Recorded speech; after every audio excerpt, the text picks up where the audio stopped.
tao tỏ phòng tay rồi.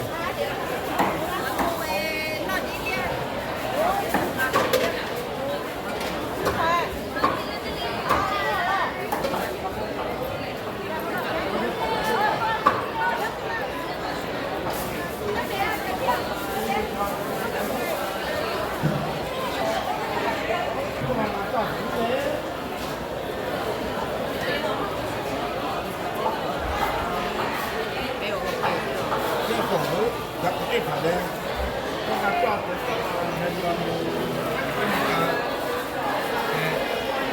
là cứ thế mà cái tim nó nhỏ, còn cả nhau chính là nó cho nó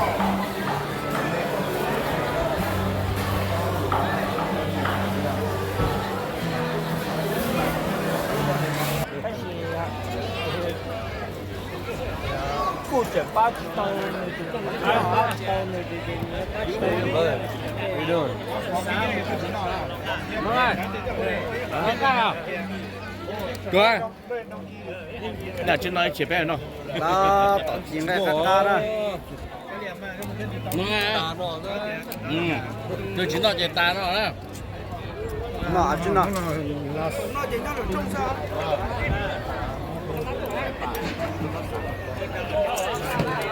khi quan tê thì tôi tôi trong đó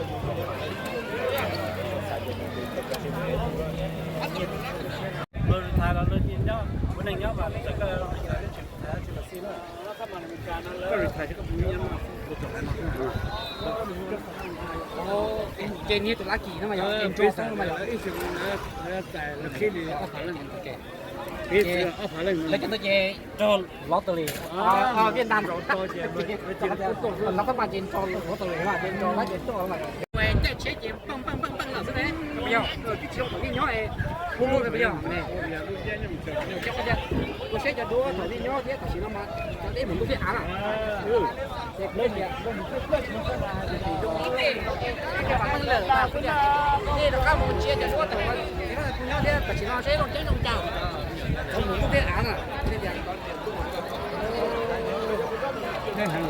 chỉ nhau là món này cho nó thì cái này cho chỉ nhau nhưng mà cái nhỏ là chỉ nó là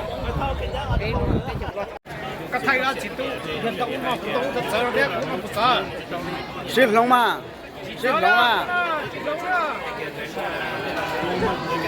lúc nào cũng sợ lúc có sợ chỉ sợ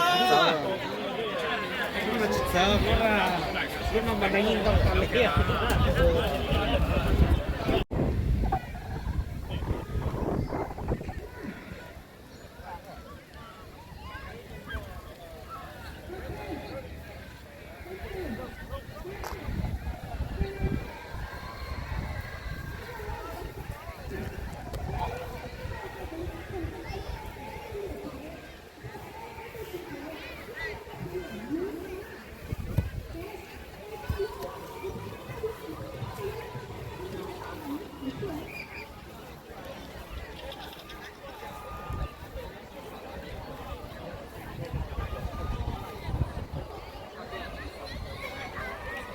đi giá tài là nói về cái họ này nó vừa cho national và tụ cho trẻ với nhau họ sẵn mình số tài đó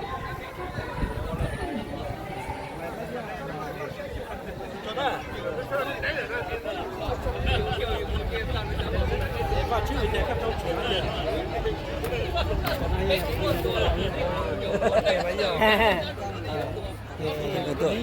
các bạn cứ chẳng những cái sản phẩm chỉ hệ cứ để cái gì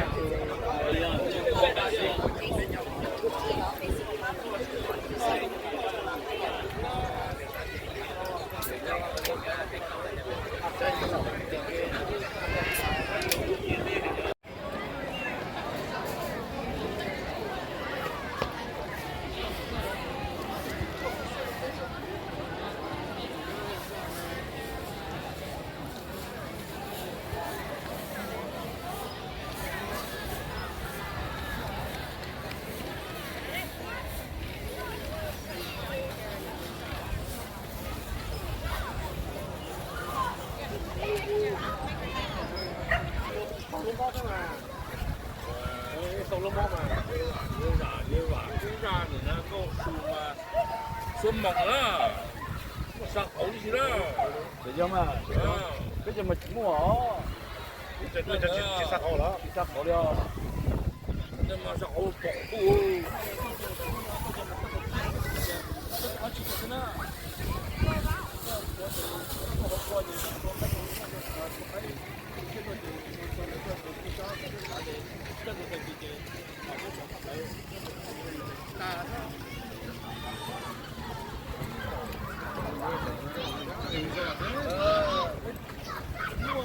我跟我说的是，跟你这个问题有好多的，现在都是好人了。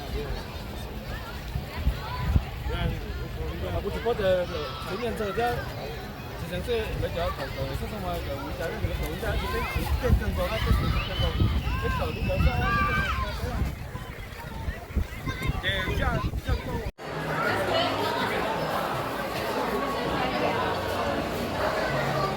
还跟你那个。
Thiên sẽ ba cái chim tôi sẽ gặp cái chim cũ.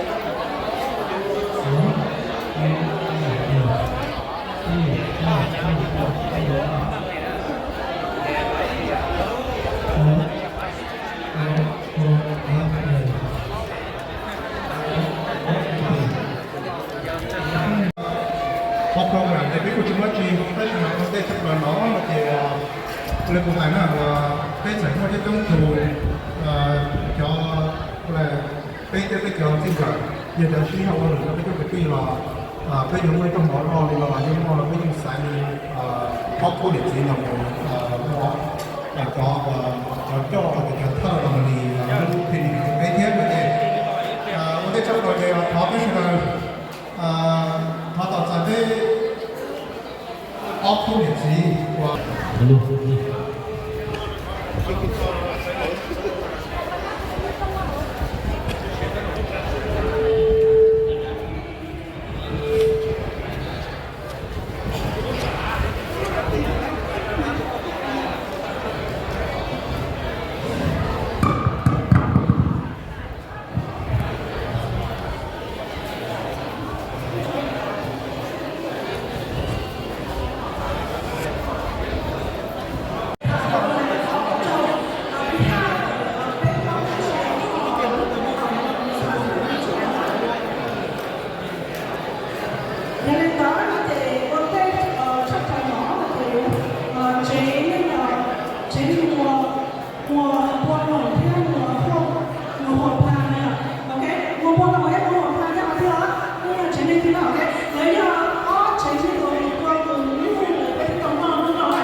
bây giờ mình dùng bảo xì nó chỉ vào nó thì nhận dùng bảo nó chỉ có chín nó một ta chỉ thoát cho rồi là thắp bài không đi cho nó cái một trong không là bây giờ mình dùng bảo xì này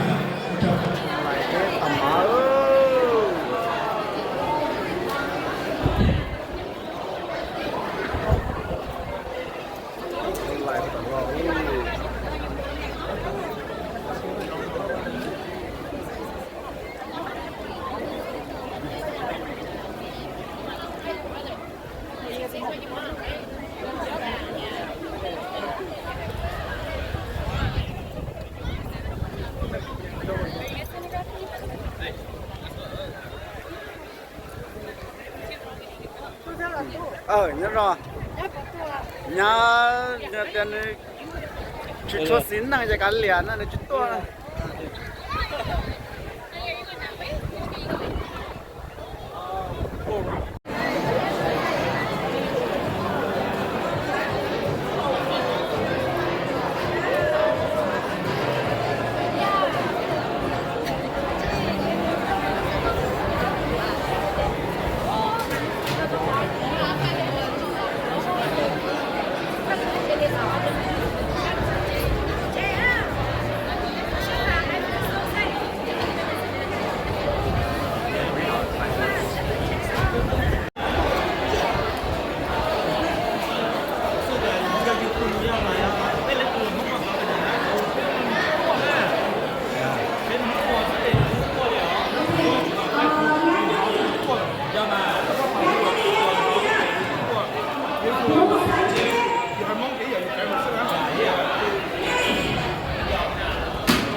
lại đẹp cả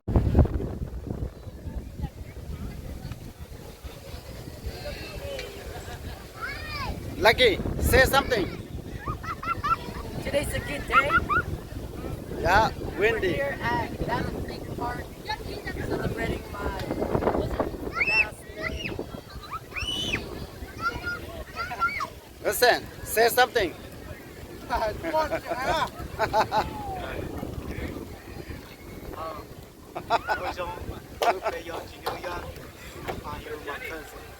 Okay.